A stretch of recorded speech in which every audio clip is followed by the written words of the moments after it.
It was a typical day at the antique store when an old man walked in carrying a large painting wrapped in brown paper.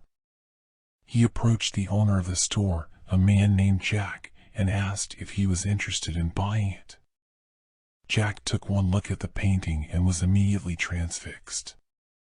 It was a portrait of a beautiful young woman with piercing green eyes and long, flowing hair. Jack knew that he had to have it. The old man warned Jack that the painting was cursed, that it had caused nothing but misery and tragedy for every person who had ever owned it. But Jack didn't believe in curses. He was a man of logic, of reason.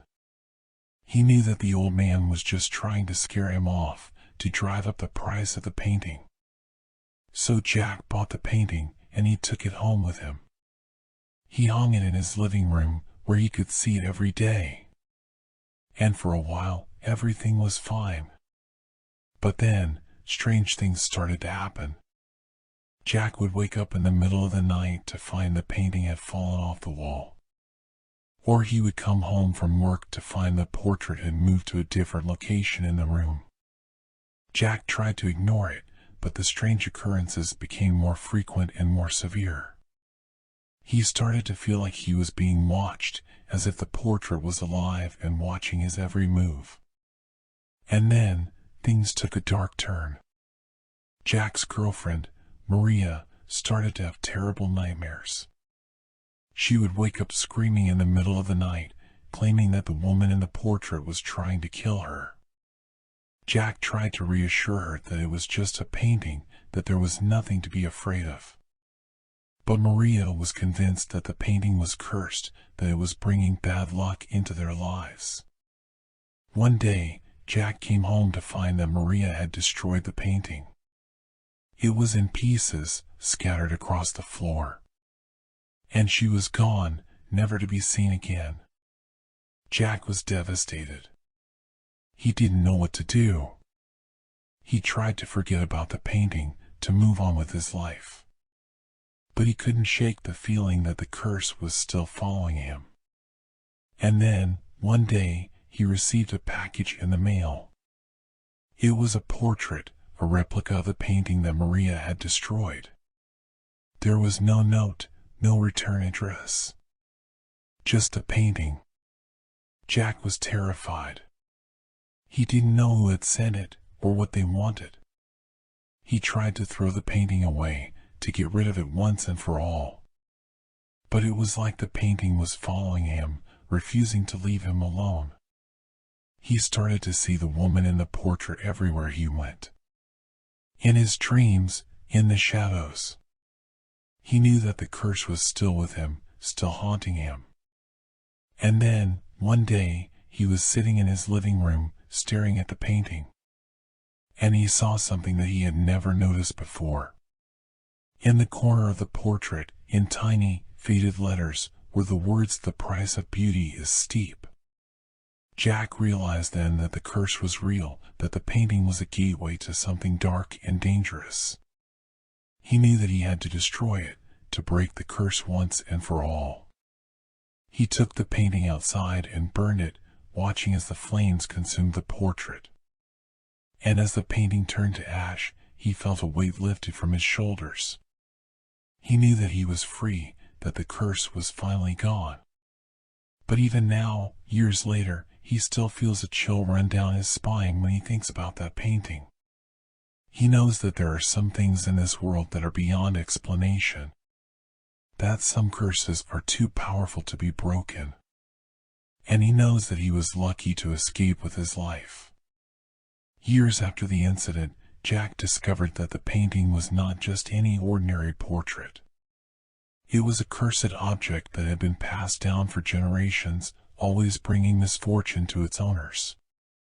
It was said that the painting had been created by a witch who had imbued it with dark magic, and that the woman in the portrait was her daughter who had been sacrificed to give the painting its power. Jack had unknowingly unleashed the curse upon himself and his loved ones, and it had taken a heavy toll on his life. He had lost Maria, and the experience had left him broken and scarred. but he had also learned a valuable lesson about the power of curses and the dangers of tampering with the unknown. To this day, Jack warns anyone who will listen to stay away from cursed objects, to heed the warnings of those who have experienced their power firsthand. He knows that the cursed painting will never truly be gone, that its influence will linger on in the shadows, waiting for its next victim. And he knows that he will never forget the price he paid for his own curiosity and disbelief.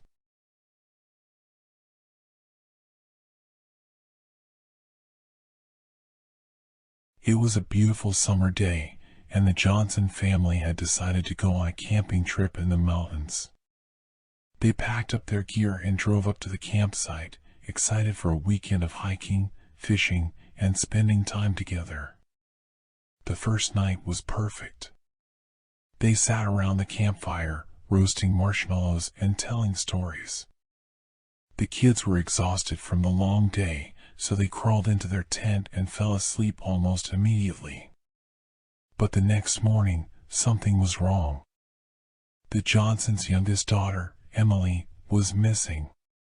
The family searched the campsite, calling her name and looking in every corner. They asked the neighboring campsites if anyone had seen her, but no one had. It was as if Emily had vanished into thin air. The Johnsons were panicked. They searched for Emily for hours, until finally they called the park rangers for help. The rangers arrived quickly and began to search the area. They brought in dogs, helicopters, and drones to help with the search. But despite their best efforts, they found no trace of Emily. Days turned into weeks, and the search continued. The Johnsons were beside themselves with grief, and the community rallied around them, offering support and assistance. But as time went on, it became clear that Emily was not going to be found.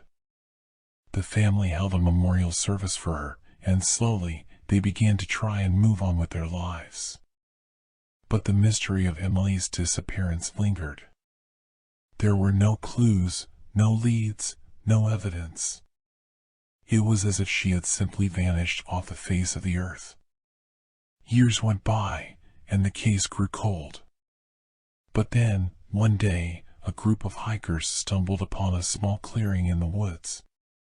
And there, sitting in the middle of the clearing, was a small tent.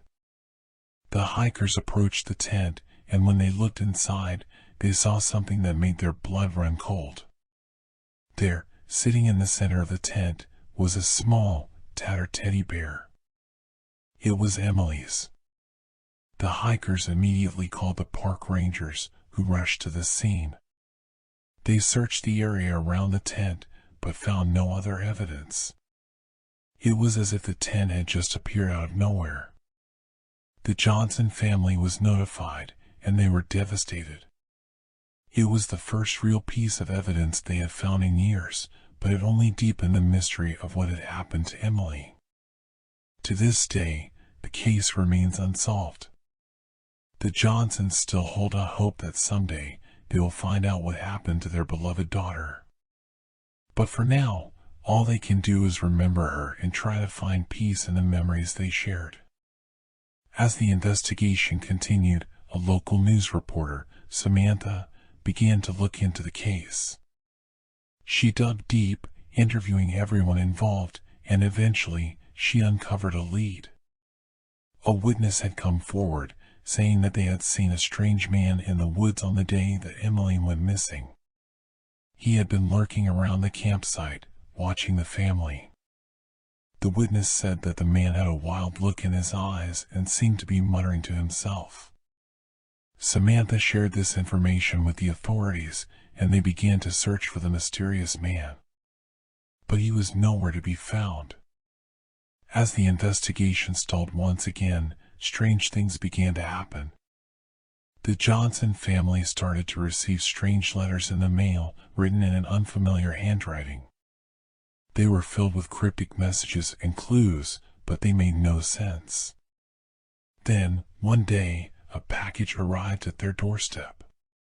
It contained a videotape. The family was terrified, but they had to know what was on the tape. They sat down together and pressed play. What they saw was horrifying. The tape showed footage of Emily, alive and well, tied up in a dark, damp room. She was crying and begging for help, but no one came. And then, the camera turned to the mysterious man from the woods. He was holding a knife. The family was in shock.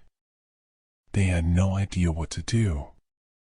But they knew that they had to keep digging, keep searching for answers. They shared the video with the authorities, and a new round of investigation began.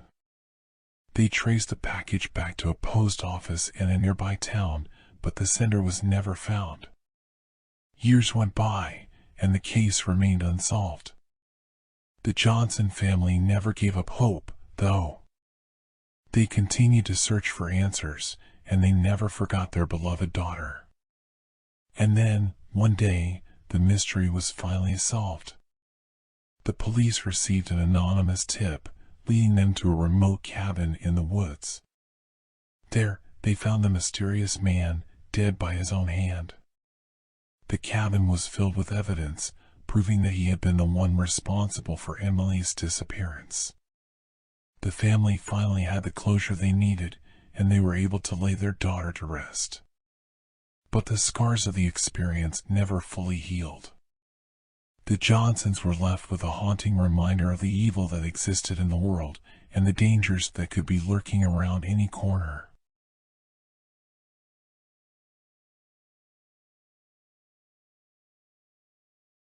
Lucy was a young woman in her mid-20s, living in a small apartment in the city.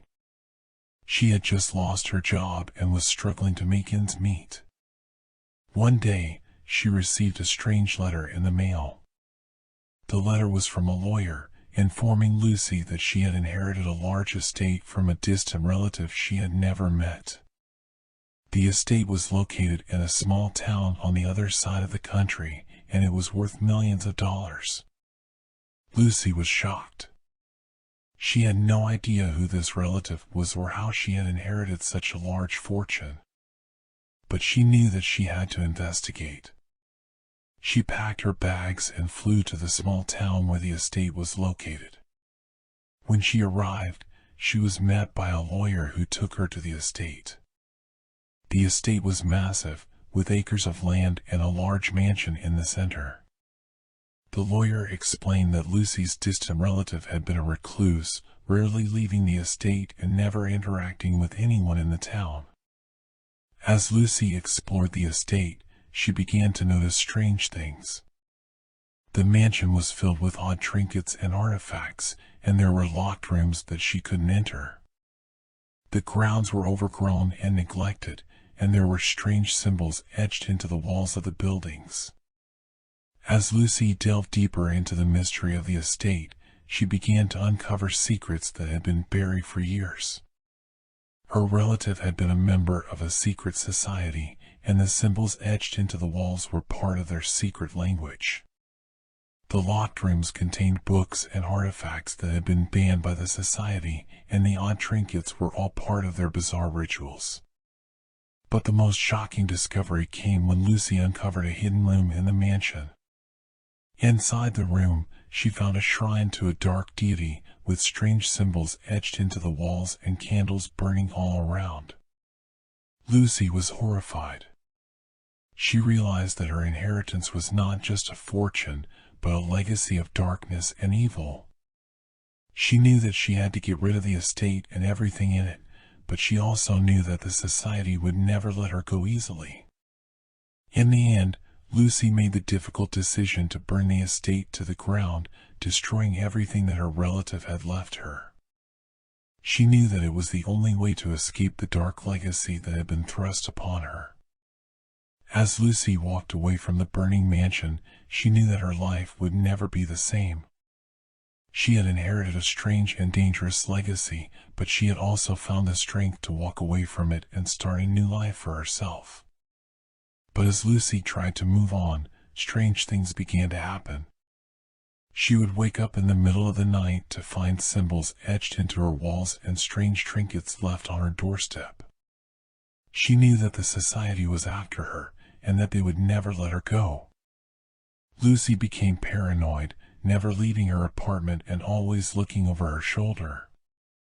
One night, she heard a knock on her door. When she opened it, she found a group of hooded figures standing on her doorstep. They pushed their way into her apartment, and Lucy realized that she was in grave danger. But just as she was about to be taken by the society, there was a loud explosion outside. The hooded figures turned to look, and in that moment, Lucy made a break for it. She ran out of her apartment and into the night, not stopping until she was miles away. She never looked back, knowing that she could never go back to her old life. Lucy's inheritance had turned out to be a curse, but she had found the strength to break free from it. She knew that the society would always be after her, but she was determined to stay one step ahead of them. In the end, Lucy disappeared, leaving no trace of where she had gone. But some say that she still lives in the shadows, always watching and waiting for the society to come for her. The strange inheritance had changed her life forever, and she knew that she would never be able to escape its dark influence.